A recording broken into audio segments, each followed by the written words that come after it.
Today on the bench, we have the RCA Mascot, RCA Vacuum Tube Radio, AM Radio Mascot. Made between 1941 to 1942 out of Montreal, Canada. It's fantastic little radio, very, very accurately performing, let's put it this way. I refurbished this one, I recapped it from A to Z.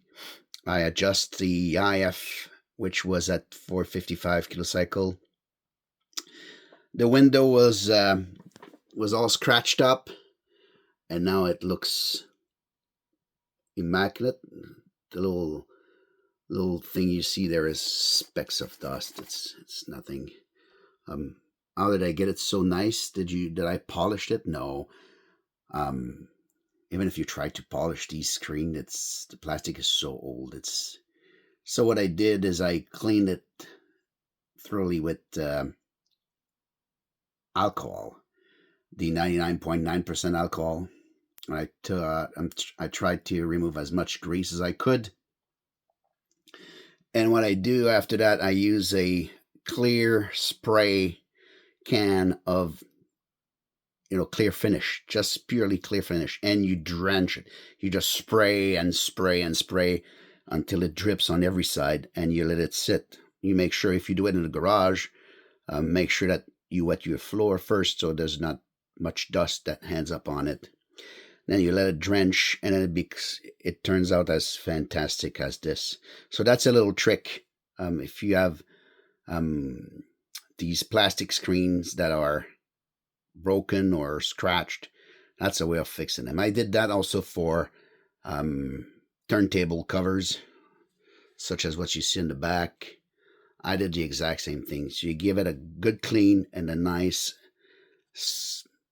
scratch with a little 1000 grit sandpaper, and you just sand it, and then you spray as much as you can with a clear spray can. You got to finish like a clear coat, but you really drench it, and it drips on every side, and you're like, oh my god, what am I going to do?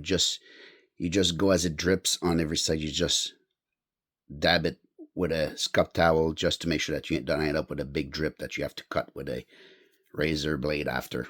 Yeah, so it is an amazing shape for its age. 1941, 1942, made out of Montreal. These RCA Mascot, such as this radio, were very popular. They were a dime a dozen. They're not as I will not consider this as a Ray radio, but I haven't seen one in ever, especially in this shape. So if you want to know more about this particular series of radios, because the Mascots, they had maybe a dozen models, and like the tabletop, such as this one, you had the floor mount, and so on and so forth. Some with record player built in, but if you want to know more, you can go on radiomuseum.org. Radiomuseum.org. It's a fantastic website that shows tons of different radios, and you can get schematics and so on and so forth. So anyway, I'll show you guys what I did with it.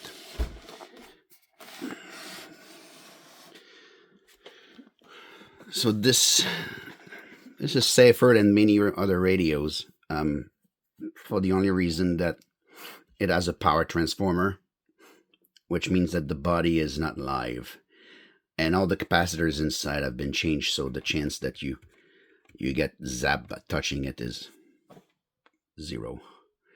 Well, it's never zero, but yeah. One thing I recommend is you never leave any of the old equipment, even if you're old, even if you have these old 1980s radios, you don't leave them plugged in. If they have any built-in clock or anything that doesn't take the power out of the power transformer, you just turn it off from a power bar or a remote switch. These ones, the vacuum tubes are quite solid. I've changed them all. They're usually good for about 2,000 hours, maybe a bit more. Maybe these ones have already 500 hours played in it. I'll suggest that you take every single one of those and order another set while it's still cheap.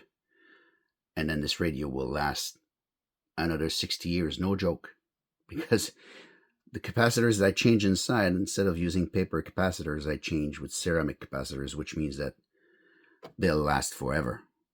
And anyway, it's a nice radio. The transformer at the back was cooked. That's the audio transformer that takes the high impedance output from the tubes and bring it down to about 8 ohms. And yeah, that's all I had to do. Change all the capacitor, adjust the IF, change the tubes that were dead, and the audio transformer. Other than that, it's pretty good shape. What else I did? I glued on the top of the case a little Bluetooth device. It's fantastic. It works great.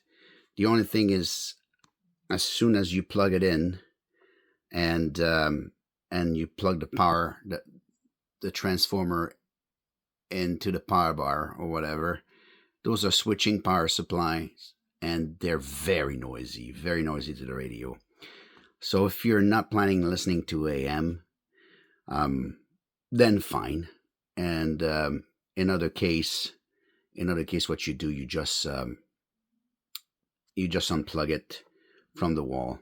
You can always leave it plugged into here. But so why do they have RCA plugs?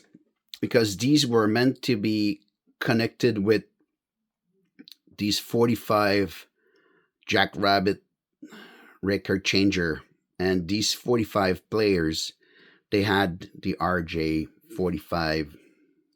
I wouldn't remember the rest of the number. I don't know if it's Y1, YE, YG, but these 45 players, they had a volume on the side, so that you were turning the motor on, and then after that it was a volume.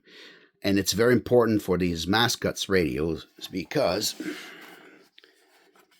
going to try not to break the antenna. They're quite heavy too, holy moly. The way to listen to radio, you turn it on and then it's volume. To listen to the 45s, or in this case to the Bluetooth, you click on and you keep the volume off. There's no selector between phono or AM radio. You turn it on and it will turn on. I'll show it to you. I'll show the tubes turn glowing. But then to get the audio from the record player, you're closing this and adjusting. You put the 45 player on the top and you were just adjusting the volume. I'm referring to, that's not exactly that model because it's a bit too recent, in a sense that these particular design does not have the volume on the side. This is not a Jackrabbit design of, I don't know if this one is even plugged into the wall. Oh yeah, it is. So this one is quite slow. It's using a little rubber wheel inside. So you stack your 45 up to 10, and then after it finishes, the needle goes away and play the next one. So actually, wait a minute. Maybe I do have the 45 player. Yeah, there's a Jackrabbit right here. So this one will not be plugged in though, right? Yeah. So that's the volume I was talking to you about. So you were taking it and turning it on, and then that's volume, and then turning it off. And to exchange to the next record, you were pressing this button.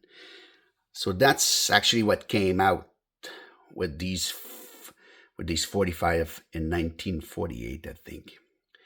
I'm not a very good historian, but yeah, that's pretty much what it is. So back to this radio. I'll turn it on now. The light will come up. Boom! Wow, beautiful. Now, even if you pump the volume all the way to the top, it takes a little while for the tubes to start glowing and the electron to start flowing. Oh. So I'm gonna unplug it. See, noise goes out. Listen to this. Beep. It goes out. So let's see for the radio now. I want to hit some. Décret fédéral sur la pollution qui s'applique même pas au Québec. What? No way. Okay, next. I'm in the basement. It's very noisy. I have LED lights everywhere. But in the city, this will pull pretty good.